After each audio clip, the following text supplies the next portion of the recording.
प्यारे बच्चों, आपका दिन मंगलमय हो। अगर आप नए हैं तो इस चैनल को सब्सक्राइब कर लें। चैनल का नाम है वीवी बीबीसी चैनल। आज हम शुरू करते हैं। बात सीधी थी पर कविता का अगला काव्यांश। आखिरकार वही हुआ जिसका मुझे डर था। जोर जबरदस्ती से बात की चोरी मर गई और वह भाषा में बेकार घूमने लगी। हार कर मैंने उसे कील की तरह उसी जगह ठोक दिया। ऊपर से ठीक ठाक पर अंदर से न तो उसमें कसाव था न ताकत। बात ने जो एक शरारती बच्चे की तरह मुझसे खेल रही थी, मुझे पसीना पोंछते देखकर पूछा, क्या तुमने भाषा को सहूलियत से बरतना नहीं सीखा? अब हम करेंगे इससे जुड़े हुए शब्दार्थ। पहला है जोर जबरदस्ती। जोर जबरदस्ती का मतलब होता है बलपूर्वक, ताकत से।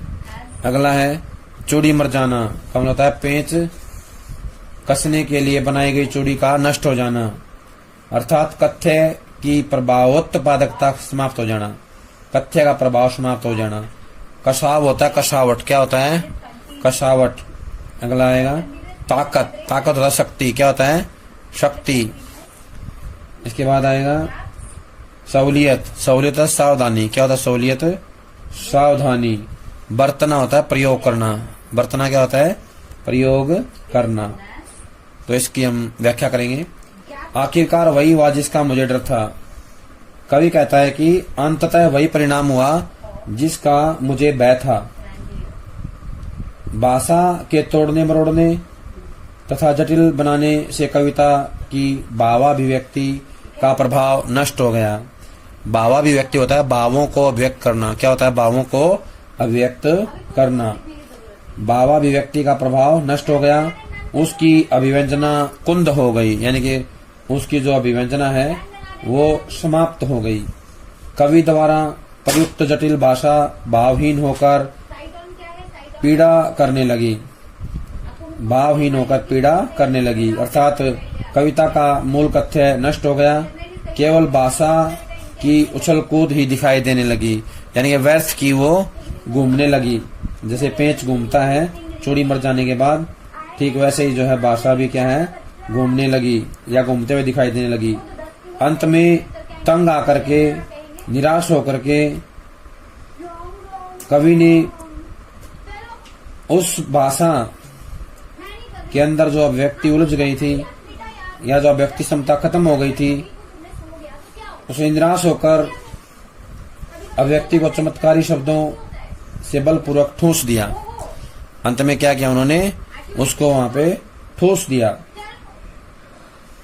इसका परिणाम ये हुआ कि ऊपर से वह कविता ठीक लग रही थी, परंतु उसका कथ्य पक्ष बड़ा ही कमजोर था और प्रभावहीन बनकर रह गया था।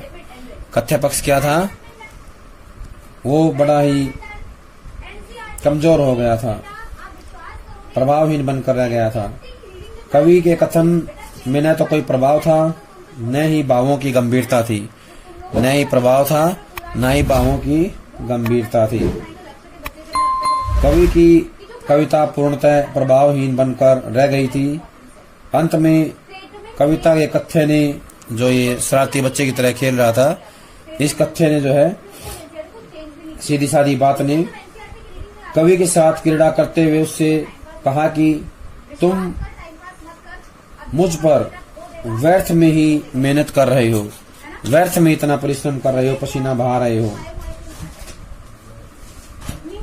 और अपनी इस मूर्खता पर पसीना बहा रहे थे, परिश्रम कर रहे थे।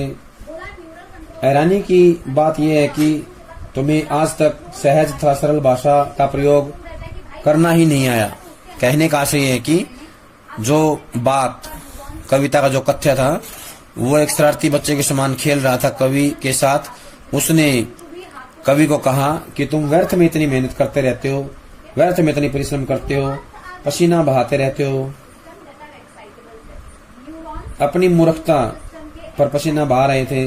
ये क्या है? ये अच्छा नहीं है, ये हैरान करने वाला है।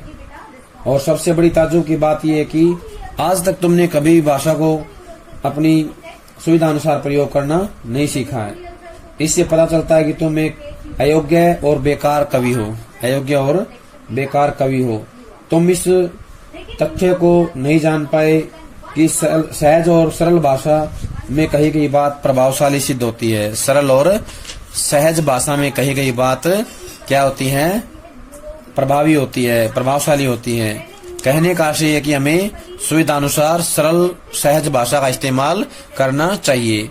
अब हम करेंगे इस काव्यांश से जुड़े हुए प्रश्नों के उत्तर। पहला प्रश्न है, कवि को किस बात का डर था? तो बताना है, कवि को इस बात का डर था कि जटिल भाषा का प्रयोग करने से कविता का मुख्य भाव प्रभावहीन तथा अस्पष्ट हो जाएगा, प्रभावहीन तथा अस्पष्ट हो जाएगा। और अंत में ऐसा ही हुआ, अंत में ऐसा ही हुआ।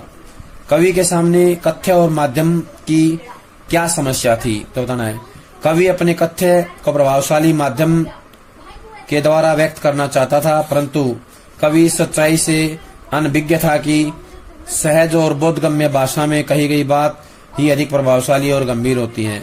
कवि जो है इस सच्चाई से क्या था? अपरिचित था, अनभिज्ञ था। इस सरल और सहज बोधगम्य भाषा में कही गई बात प्रभावशाली और गंभीर होती है, इसके बारे में कोई उसे ज्ञान नहीं था। क्या कवि इस समस्या का हल निकाल सका? तो बताना है, कवि इस समस्या का हल नहीं निकाल पाया। जटिल भाषा के प्रयोग के कारण कवि की बात उलझ कर रह गई। अंततः कवि ने निराश होकर व्यक्ति को चमत्कारी शब्दों में ठूंस दिया। क्या किया? चमत्कारी शब्दों में ठूंस दिया। बात ने शरारती बच्चे के समान कवि से क्या कहा? बात ने शरारती बच्चे के समान कवि से कहा कि तुम व्यर्थ में ही परिश्रम कर रहे हो। क्या कर रहे हो?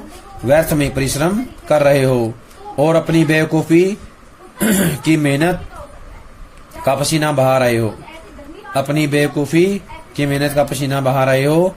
तुम आज तक समझ नहीं पाए, तुम आज तक समझ नहीं पाए कि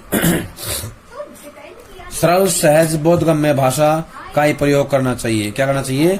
सरल सहज और बोधगम्य भाषा प्रयोग करना चाहिए। इस पद्यांश का भाव क्या है? तो बताना है, इस पद्यांश में कवि स्वीकार करता है कि वह अपने कथ्य को सहज सरल भाषा के द्वारा व्यक्त नहीं कर पाया। जटिल भाषा के प्रयोग के कारण उसकी बात उलझ कर रह गई और प्रभावहीन हो गई। उसकी भाषा उलझ कर रह गई और प्रभावहीन हो गई। अगला प्रश्न है, कवि किससे हार गया और उसने क्या किया? तो बताना है, कवि बात से हार गया। किससे हार गया? बात से हार गया और उसने हार कर उसे एक कील के समान उसी जगह ठोक दिया जहां से वह निकली थी। बात का स्वरूप कैसा था? तो बताना है, बात ऊपर से ठीक ठाक थी, लेकिन अंदर से न तो उसमें कसाव था, न ही ताकत थी। नहीं कसाव था और न ही ताकत थी। बात कवि के साथ कैसे खेल रही थी? बात एक शरारती बच्चे के समान खेल रही थी। बात एक शरारती बच्चे के समान कवि के साथ खेल रही थी। बात ने कवि से क्या पूछा?